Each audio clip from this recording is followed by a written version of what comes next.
மானாவாரி மழைப்பொழிவுல விளையக்கூடியது, எல்லா வகையான நிலங்களுக்கு ஏற்றது. முக்கியமா வானம் பார்த்த பூமிக்கு ஏற்ற ரகம் 60ஆம் குருவை.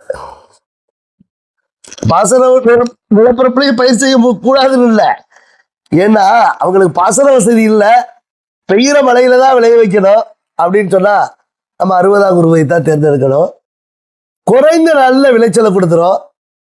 குறைந்த நாள்ல விளைச்சலை கொடுத்தாலும் தரமா கொடுக்குங்க. இடி மின்னல் மேக ரகசியங்களை தேக ரகசியங்களோடு இணைப்பது 60ஆம் குருவை.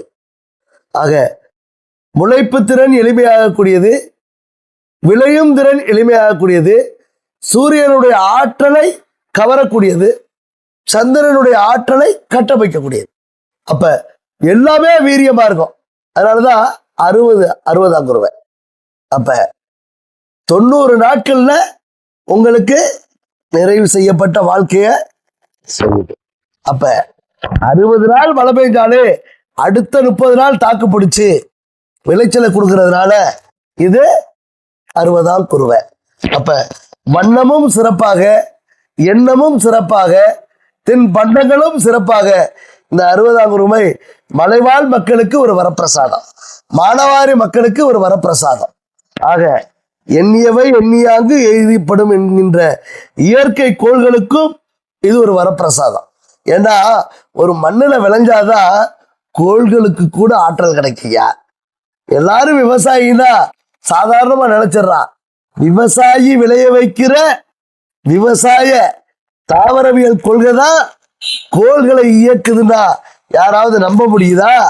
அப்பேற்பட்ட அற்புத சக்தி தான் தமிழ கண்டுபிடிச்ச கலப்பையா இருக்கட்டும், தமிழ கண்டுபிடிச்ச விதை பாதுகாப்பு பெட்டகமா இருக்கட்டும், தமிழனுடைய கால்நடைகளா இருக்கட்டும், அனைத்துமே இயற்கை கோள்களோடு இயங்கக்கூடியது.